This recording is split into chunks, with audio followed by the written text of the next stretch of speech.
श्रीगुरुभ्यो नमः। हरिः ओम्। व्यासाय भवनाशाय श्रीशाय गुणराशये हृद्याय शुद्धविद्याय मध्वाय च नमो नमः। चित्रैः पदैश्च गम्भीरैः वाक्यैर्मानैरखण्डितैः गुरुभावं व्यञ्जयन्ती भातिश्री जयतीर्थवाक् अर्थिकल्पितकल्पोऽयं प्रत्यर्थ गजकेसरी व्यासतीर्थ गुरुर्भूयात् अस्मदिष्टार्थसिद्धये दुर्वादिध्वान्तरमये वैष्णवेन्दीवरेन्दवे श्रीराघवेन्द्र गुरवे नमो अत्यंत दयालवे सुधर्मेन्द्र कराब्जोत्तम सुविद्वन्मणिराजितं सुमृष्टान्न प्रदातारं सुगुणेन्द्र गुरुं भजे सुधीजन सुमन्दारं सुधीन्द्र सुतसुप्रियं सुषमेन्द्र गुरुं वन्दे सुजयेन्द्र करोद्भवं सुषमेन्द्र कराब्जोत्तम राघवेन्द्र गुरुप्रियं सुयतीन्द्र गुरुं वन्दे मूलरामार्चने रतं। सर्वेपि सुखिनः सन्तु सर्वे सन्तु निरामयाः सर्वे भद्राणि पश्यन्तु सर्वे सुगुणचारिणः। इंದು ಹಂಸನಾಮಕ ಪರಮಾತ್ಮನ ಶ್ರೀಮನ್ ಮಧ್ವಾಚಾರ್ಯರ ಪದ್ಮನಾಭ ತೀರ್ಥರ ನರಹರಿ ತೀರ್ಥರ ಮಾಧವ ತೀರ್ಥರ ಅಕ್ಷೋಭಿ ತೀರ್ಥರ ಜಯತೀರ್ಥ ಗುರು ಸಾರ್ವಭೌಮರ ಶ್ರೀ ರಾಘವೇಂದ್ರ ಸ್ವಾಮಿಗಳವರ ಸಾಕ್ಷಾತ್ ದಿವ್ಯ ಭವ್ಯ ಪರಂಪರೆಯಲ್ಲಿ ಬಂದಿರತಕ್ಕಂತಹ ಶ್ರೀ ಸುಗುಣೇಂದ್ರ ತೀರ್ಥ ಶ್ರೀಪಾದಂಗಳವರ ಮಧ್ಯಾರಾಧನಾ ಮಹೋತ್ಸವ ಇಂದಾಗಿದೆ.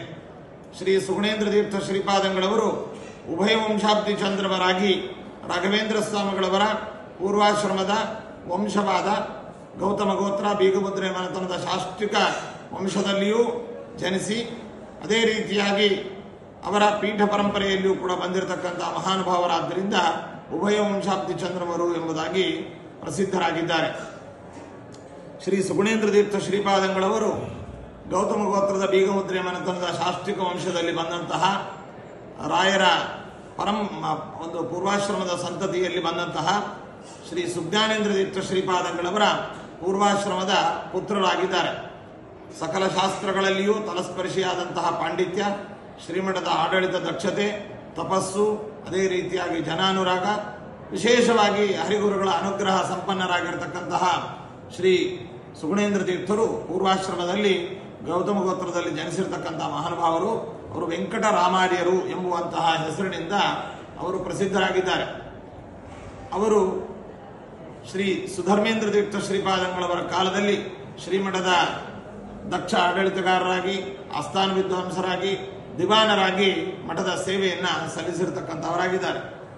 ಅವರ ಪಾಂಡಿತ್ಯ, ಅವರ ವೈರಾಗ್ಯ, ಅಪ್ರತಿಹತವಾದಂತಹ ವಾಕ್ಪಟುತ್ವ ಇವುಗಳನ್ನು ಬಲ್ಲವರಾಗಿ ಇವರೇ ತಮ್ಮ ಉತ್ತರಾಧಿಕಾರಿಗಳು ಎಂಬುದಾಗಿ ಭಾವಿಸಿರತಕ್ಕಂತಹ ಶ್ರೀ ಸುಧರ್ಮೇಂದ್ರ ತೀರ್ಥ ಶ್ರೀಪಾದಂಗಳವರು ಹಂಸನಾಮಕ ಪರಮಾತ್ಮನ ಈ ಪರಂಪರೆಯ ಅವಿಚ್ಛಿನ್ನ ಪರಂಪರೆಯಲ್ಲಿ ಅವರನ್ನು ತಮ್ಮ ಉತ್ತರಾಧಿಕಾರಿ ಪೀಠಾಧಿಪತಿಗಳನ್ನಾಗಿ ಮಾಡಿಕೊಂಡು ತಮ್ಮ ತಪಸ್ಸನ್ನು ಸಮಗ್ರವಾಗಿ ಧಾರೆ ಎರೆದು ಅವರನ್ನು ಅನುಗ್ರಹಿಸಿರತಕ್ಕಂಥವರು ಇಲ್ಲಿಯೇ ವಿರಾಜಮಾನರಾಗಿರತಕ್ಕಂತಹ ರುದ್ರಾಂಶ ಸಂಭೂತರಾಗಿರತಕ್ಕಂತಹ ಶ್ರೀ ಸುಧರ್ಮೇಂದ್ರ ತೀರ್ಥ ಶ್ರೀಪಾದಂಗಳವರು. ಇವರು ಪೀಠಕ್ಕೆ ಬಂದಾಗಿನಿಂದಲೂ ಕೂಡ 1872 ಇವರು ಪೀಠಾಧಿಪತಿಗಳಾಗಿ ಈ ಪರಂಪರೆಯನ್ನು ಮುಂದುವರಿಸಿಕೊಂಡು ಬಂದಿದ್ದಾರೆ. ಇವರು ಪೀಠಾಧಿಪತಿಗಳಾಗಿದ್ದಾಗಿಂದಲೂ ಕೂಡ ಮಠದ ಅನೇಕ ಆಸ್ತಿಪಾಸ್ತಿಗಳ ಪರಿರಕ್ಷಣೆ, ವಿದ್ವತ್ ಪೋಷಣೆ, ಅದೇ ರೀತಿಯಾಗಿ ಮಠದ ಶಿಷ್ಯ ವಿದ್ವಾಂಸರುಗಳಿಂದ ಅನೇಕ ಗ್ರಂಥಗಳನ್ನು ಬರೆಸೋದು, ಜೊತೆಯಲ್ಲಿ ತಾವೂ ಕೂಡ ಪಾಠ ಪ್ರವಚನವನ್ನು ವಿಶೇಷವಾಗಿ ಮಾಡಿ ಅನೇಕ ಗ್ರಂಥಗಳಿಗೆ ವ್ಯಾಖ್ಯಾನಗಳನ್ನು ಕೂಡ ರಚನೆ ಮಾಡಿರತಕ್ಕಂಥ ಮಹಾನುಭಾವರು ಇವರಾಗಿದ್ದಾರೆ. ಇವರ ಕಾಲದಲ್ಲಿ ಸಾತಾರಿ ವಂಶದವರಿಂದ ಆ ಕಾಲದಲ್ಲಿ ಬಂದಂತಹ ಸ್ತ್ರೀ ಪುನರ್ವಿವಾಹದ ವಿಚಾರದ ಬಗ್ಗೆ ಶಾಸ್ತ್ರೀಯವಾದ ಗ್ರಂಥಗಳನ್ನು ಕೂಡ ಬರೆಸಿರ್ತಕ್ಕಂಥದ್ದು ಇಲ್ಲಿ ಅತ್ಯಂತ ದಾಖಲಾರ್ಹವಾಗಿರತಕ್ಕಂಥ ವಿಷಯವಾಗಿದೆ.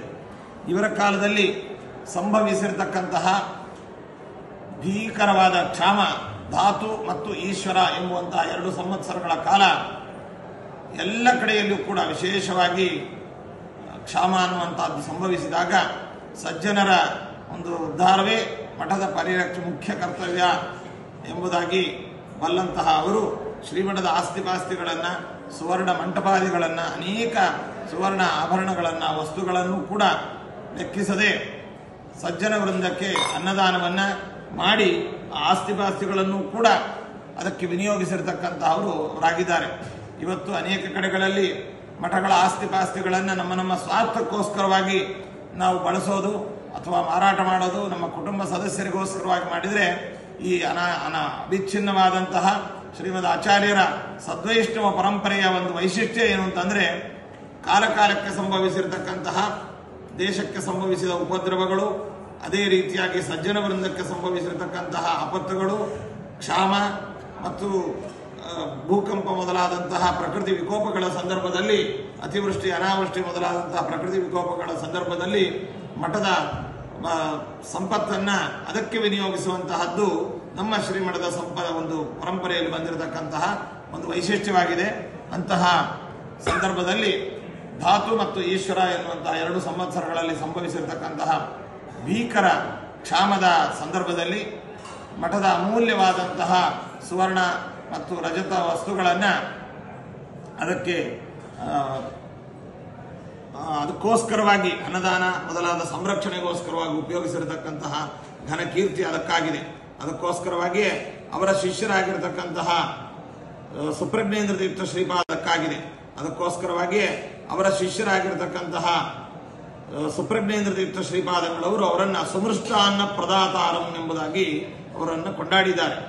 ಇವತ್ತು ಸ್ತೋತ್ರಗಳನ್ನು ರಚಿಸೋದುಂಟು, ಆದರೆ ಸ್ತೋತ್ರ ಅನ್ನುವಂತಹದ್ದು ಗುಣಿನಿಷ್ಠಿ ಗುಣಾಭಿಧಾನಂ ಸ್ತೋತ್ರಂ ಅಂತ. ಗುಣವುಳ್ಳ ವ್ಯಕ್ತಿಯಲ್ಲಿರತಕ್ಕಂತಹ ನೈಜ ಗುಣಗಳನ್ನು ಸ್ತುತಿಸುವಂತಹದ್ದೇ ನಿಜವಾದ ಸ್ತೋತ್ರ ಆಗುತ್ತೆ. ಅದು ಬಿಟ್ಟು ಕೇವಲ ಮುಖಸ್ತುತಿ ಅಥವಾ ಯಾವುದೇ ಒಂದು ಆಶಾಮಿಷಗಳಿಗೆ ಸ್ತೋತ್ರ ಮಾಡೋದು, ಅವರಲ್ಲಿ ಇಲ್ಲದೇ ಇರುವಂತಹ ಗುಣಗಳನ್ನು ಆರೋಪ ಮಾಡೋದು, ಅದೇ ರೀತಿಯಾಗಿ ಆ ಒಬ್ಬ ವ್ಯಕ್ತಿಯನ್ನ ಸ್ತುತಿಸುವಂತಹ ಒಂದು ನೆಪದಿಂದ ಯಾವುದೇ ಸಿದ್ಧಾಂತದ ಒಂದು ಕಟ್ಟುಪಾಡುಗಳನ್ನೇ ಆಗಲಿ ಅಥವಾ ತಾರತಮ್ಯವನ್ನೇ ಆಗಲಿ ಅಥವಾ ಒಂದು ಅವತಾರದ ಒಂದು ವಿಶೇಷತೆಯನ್ನಾಗಲಿ ಲೆಕ್ಕಿಸದೆ ಸಾಕ್ಷಾತ್ತಾಗಿ ವಾಯುದೇವರು ಅನ್ನೋದು, ದಶಾವತಾರಗಳನ್ನು ಒಬ್ಬ ವ್ಯಕ್ತಿಗೆ ಹೋಲಿಕೆ ಮಾಡಿ ಅವರು ಸೊಂಟದ ಮೇಲೆ ಕೈ ಇಟ್ಕೊಂಡು ನಿಂತ್ಕೊಂಡ್ರೆ ಅವರು ಪಾಂಡುರಂಗ ಅನ್ನೋದು, ಇನ್ನೊಂದು ಮಾಡಿದರೆ ನದಿಯಲ್ಲಿ ಉತ್ಪ್ಲವನ ಈಜುವಂತಾದ್ ಮಾಡಿದರೆ ಅವರು ಮತ್ಸ್ಯಾವತಾರ ಕೂರ್ಮಾವತಾರ ಅಂತ ಈ ರೀತಿಯಾಗಿ ವರ್ಣನೆ ಮಾಡುವಂತಹ ವರ್ಣನಾಭಾಸಗಳಲ್ಲ, ನಿಜವಾದ ವರ್ಣನೆ ಸುಮೃಷ್ಟಾನ್ನ ಪ್ರದಾತಾರಂ ಎಂಬುದಾಗಿ ಅವರ ಶಿಷ್ಯರು ಕೊಂಡಾಡಿದ್ದಾರೆ.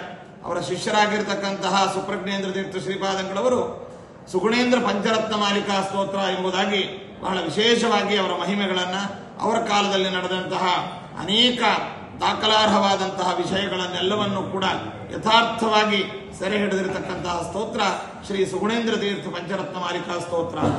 ಅಂತಹ ಮಹಾನುಭಾವರು ಎಷ್ಟು ಹೃದಯ ವೈಶಾಲ್ಯತೆ, ಅದೇ ರೀತಿಯಾಗಿ ನಮ್ಮ ಸನಾತನ ಹಿಂದೂ ಧರ್ಮ, ಅದರಲ್ಲಿಯೂ ಕೂಡ ನಮ್ಮ ಶ್ರೀ ಸದ್ವೈಷ್ಣವ ಧರ್ಮ, ಆ ಸದ್ವೈಷ್ಣವ ಒಂದು ಧರ್ಮದ ಅನುಯಾಯಿಗಳನ್ನು ನಾವು ಯಾವ ರೀತಿ ಪ್ರೋತ್ಸಾಹಿಸಬೇಕು, ಸಾಮರಸ್ಯವನ್ನು ಯಾವ ರೀತಿ ತೋರಿಸಬೇಕು, ಅದೇ ರೀತಿಯಾಗಿ ನಮ್ಮ ಧರ್ಮವನ್ನೇ ಯಾವ ರೀತಿ ಉಳಿಸಬೇಕು ಅನ್ನುವಂಥದ್ದನ್ನು ಆ ಪರಂಪರೆಯಲ್ಲಿ ಬಂದಂತಹ ಅನೇಕ ಯತಿವರೇಣ್ಯರ ಕಾಲದ ಚರ್ಯಗಳನ್ನು ನಾವು ಗಮನಿಸಬೇಕು. ಇವರ ಕಾಲದಲ್ಲಿ ಉತ್ತರಾದಿ ಮಠಕ್ಕೆ ಸಂಭವಿಸಿರತಕ್ಕಂತಹ ಅನೇಕ ಆಪತ್ತುಗಳನ್ನು ಪರಿಹಾರ ಮಾಡಿ ಅವರ ಮಠದ ಪ್ರತಿಮೆಗಳು ಎಲ್ಲವೂ ಕೂಡ ಸರ್ಕಾರಿ ಅಧಿಕಾರಿಗಳು ಅವರನ್ನ ಬೇರೆ ಬೇರೆ ರಾಜ್ಯಗಳಲ್ಲಿ ಅವರಿಗೆ ಪ್ರವೇಶ ಅನ್ನುವಂಥದ್ದು ಇದ್ದಿಲ್ಲ, ನಿಷೇಧ ಅನ್ನುವಂಥದ್ದಿತ್ತು. ಮೈಸೂರು ರಾಜ್ಯದಲ್ಲಾಗ್ಬೋದು, ಬೇರೆ ಬೇರೆ ರಾಜ್ಯಗಳಲ್ಲಿ. ಅಂತಹ ಸಂದರ್ಭದಲ್ಲಿ ಅವರಿಗೆ ರಾಯಚೂರು ಪ್ರಾಂತಕ್ಕೆ ಬಂದಾಗ ಅವರನ್ನ ಬಂಧನ ಮಾಡಿಬಿಟ್ರು. ದೇವರ ಪೆಟ್ಟಿಗೆಯನ್ನೆಲ್ಲವನ್ನೂ ಕೂಡ ಅವರ ಮಠದಲ್ಲಿ ಪೂಜೆ ಮಾಡುವಂತಹ ಎಲ್ಲ ಪ್ರತಿಮೆಗಳನ್ನು ಅದನ್ನು ಸರ್ಕಾರಿ ಅಧಿಕಾರಿಗಳು ಅದನ್ನು ಸೀಸ್ ಮಾಡಿದಾಗ ಇವರ ತಪಸ್ಸು, ಇವರ ರಾಜಕೀಯ ಒಂದು ವಿಶೇಷವಾದ ಚಾಕಚಕ್ಯತೆ ಮತ್ತು ವೈಷ್ಣವರಲ್ಲಿ ಅವರಿಗಿರುವಂತಹ ವಿಶೇಷವಾದಂತಹ ಒಂದು ಸೌಹಾರ್ದ ಮತ್ತು ಅವರ ಹೃದಯ ವೈಶಾಲ್ಯತೆ ಇವುಗಳಿಂದ ಮಠದ ಶಿಷ್ಯರುಗಳಾದಂತಹ ಹಾವೇರಿ ರಾಮಾಚಾರ್ಯರ ಮೊದಲಾದಂತಹ ಸರ್ಕಾರಿ ಅಧಿಕಾರಿಗಳಾಗಿದ್ದರು. ಅವರಿಂದ ಅದನ್ನು ಬಿಡಿಸಿ ಅವರಿಗೆ ನೀಡಿ ಅವರಿಗೆ ವಿಶೇಷವಾಗಿ ಅಭಯವನ್ನು ನೀಡಿರತಕ್ಕಂಥದ್ದು ಕೂಡ ಶ್ರೀ ಸುಗುಣೇಂದ್ರ ತೀರ್ಥ ಶ್ರೀಪಾದಂಗಳವರ ಕಾಲದಲ್ಲಿ ನಡೆದಿರತಕ್ಕಂತಹ ಒಂದು ಐತಿಹಾಸಿಕ ಘಟನೆ. ಇದನ್ನು ಇವತ್ತು ನಾವು ಚರಿತ್ರೆಯನ್ನು ಅಲ್ಲಗಳೆಯಬಹುದು, ಆದರೆ ಆ ಕಾಲದಲ್ಲಿ ಯಾವ ರೀತಿಯಾಗಿ ವೈಷ್ಣವ ಧರ್ಮಕ್ಕೆ ಒಂದು ಪ್ರೋತ್ಸಾಹ ಮತ್ತು ವೈಷ್ಣವರಲ್ಲಿ ಯಾವ ರೀತಿ ಸೌಹಾರ್ದ ಇತ್ತು ಅನ್ನಲಿಕ್ಕೆ ಇದನ್ನು ನಾವು ದೃಷ್ಟಾಂತವನ್ನಾಗಿ ತಗೊಳ್ಬೇಕೇ ಹೊರತು ಒಬ್ಬರು ಕೀಳು ಒಬ್ಬರು ಮೇಲು ಅನ್ನುವಂತಹ ಭಾವನೆಗಳಿಗೆ ಇದನ್ನು ನಾವು ತಗೊಳ್ಬಾರ್ದು. ಈ ತರಹದ ಒಂದು ಅನೇಕ ಬಗೆಯಾದಂತಹ ಸೌಜನ್ಯಗಳನ್ನು, ಅದೇ ರೀತಿಯಾಗಿ ವಿದ್ಯುತ್ ಪೋಷಣೆಯನ್ನು ಮತ್ತು ಸಂಸ್ಥಾನದ ಅಭಿವೃದ್ಧಿಯನ್ನು, ಸಂಸ್ಥಾನದ ಆಸ್ತಿಪಾಸ್ತಿಗಳ ಪರಿರಕ್ಷಣೆ ಇತ್ಯಾದಿಗಳನ್ನು ಮಾಡಿರ್ತಕ್ಕಂಥವರು ಶ್ರೀ ಸುಗುಣೇಂದ್ರ ತೀರ್ಥ ಶ್ರೀಪಾದಂಗಳವರು. ಅಂತಹ ಸುಗುಣೇಂದ್ರ ತೀರ್ಥ ಶ್ರೀಪಾದಂಗಳವರು ತಮ್ಮ ಈ ಯಾವ ಹಂಸನಾಮಕ ಪರಮಾತ್ಮನ ಶ್ರೀಮದ್ ಆಚಾರ್ಯರ ರಾಘವೇಂದ್ರ ಸ್ವಾಮಿಗಳವರ ಅವಿಚ್ಛಿನ್ನ ದಿವ್ಯ ಭವ್ಯ ಪರಂಪರೆ, ಇದಕ್ಕೆ ವಿಚ್ಛಿತ್ತಿ ಬರಬಾರದು, ಇದು ಪರಂಪರೆ ನಡೆದುಕೊಂಡು ಹೋಗಬೇಕು ಅಂತ ಹೇಳಿ ತಮ್ಮ ಶಿಷ್ಯರನ್ನಾಗಿ ಶ್ರೀ ಸುಪ್ರಜ್ಞೇಂದ್ರ ತೀರ್ಥ ಶ್ರೀಪಾದಂಗಳವರನ್ನ ಈ ಪೀಠದಲ್ಲಿ ಕುಳ್ಳಿರಿಸಿ ಅವರು ಇಂದಿನ ರಾಯಲಸೀಮಾಕ್ಕೆ ಸೇರಿರ್ತಕ್ಕಂತಹ ಚಿತ್ತೂರು ಪ್ರಾಂತದ ಆ ಕಾಲದ ಮೆಡ್ರಾಸ್ ಪ್ರೆಸಿಡೆನ್ಸಿಗೆ ಸೇರಿರುವಂತಹ ಚಿತ್ತೂರು ಮಹಾನಗರದಲ್ಲಿ ಗಿರಿಯಂಪೇಟ ಅನ್ನುವಂತಹ ಒಂದು ಎಲ್ಲ ಅಗ್ರಹಾರ ಇರತಕ್ಕಂತಹ ಸ್ಥಳದಲ್ಲಿ ಅವರು ವೃಂದಾವನಸ್ಥರಾಗಿದ್ದಾರೆ.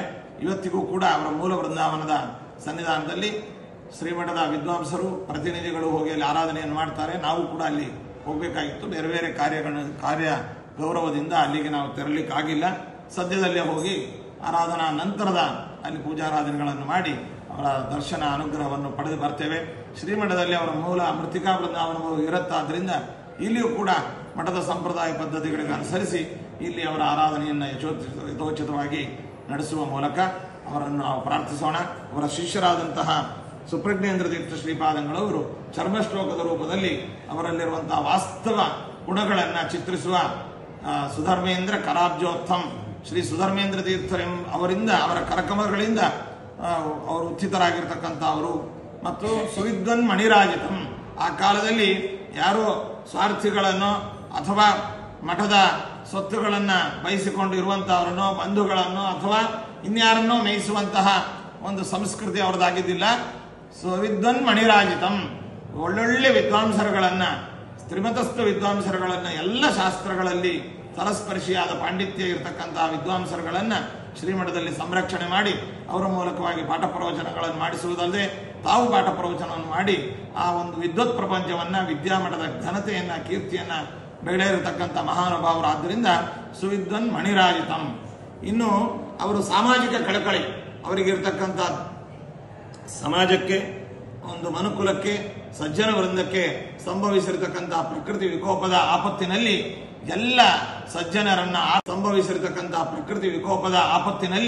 ಎಲ್ಲ ಸಜ್ಜನರನ್ನ ಆರ್ತರನ್ನ ಯಾಕೆಂತಂದ್ರೆ ಇವತ್ತು ಅನ್ನದಾನಕ್ಕೆ ಬೇರೆ ಬೇರೆ ದಾನಗಳಿಗೆ ಪಾತ್ರ ವಿಚಾರಗಳನ್ನು ಮಾಡಿದ್ರೆ ಅನ್ನಸ್ಯ ಕ್ಷುದಿತಂ ಪಾತ್ರಂ ಅಂತ ಅಂದಿದ್ದಾರೆ. ಅನ್ನದಾನಕ್ಕೆ ಯಾರು ಪಾತ್ರರು ಅಂತಂದ್ರೆ ಇಂತಹವರು ಅಂತಲ್ಲ, ಯಾರು ಹಸಿದು ಬಂದಿದ್ದಾರೆ, ಯಾರು ಅನಾರ್ಥಿಗಳಾಗಿದ್ದಾರೆ ಅವರೇ ಆ ಅನ್ನದಾನಕ್ಕೆ ಪಾತ್ರರು ಎಂಬುದಾಗಿ ಶಾಸ್ತ್ರ ಹೇಳುವ ಹಿನ್ನೆಲೆಯಲ್ಲಿ ಮೂಲರಾಮದೇವರ ಪ್ರಸಾದ ರೂಪವಾಗಿ ಎಲ್ಲ ಆರ್ಥ ಜನರಿಗೆ ಜಾತಿ ಮತ ಭೇದವಿಲ್ಲದೆ ಎಲ್ಲರಿಗೂ ಕೂಡ ಶ್ರೀಮಠದ ಸಂಪತ್ತನ್ನ ಅದನ್ನು ಧಾರೆ ಎರೆದು ಅನ್ನದಾನವನ್ನು ಮಾಡಿರತಕ್ಕಂಥವರಾದ್ದರಿಂದ ಆ ಒಂದು ಮಹಿಮೆಯನ್ನು ಚಿತ್ರಿಸುವ ನಿಟ್ಟಿನಲ್ಲಿ ಸುಮೃಷ್ಟ ಅನ್ನ ಪ್ರದಾತಾರಂ ಎಂಬುದಾಗಿ ಅವರನ್ನು ವರ್ಣನೆ ಮಾಡಿದ್ದಾರೆ. ಇನ್ನು ಅವರ ಹೆಸರನ್ನ ಉಚ್ಚಾರಣೆ ಮಾಡುವ ಮೂಲಕ ಸುಗುಣೇಂದ್ರ ಗುರುಂಭಜೆ ಅಂತ ಅವರು ಸಕಲ ಸದ್ಗುಣಗಳಿಂದ ಭರಿತರಾಗಿರ್ತಕ್ಕಂಥವ್ರು.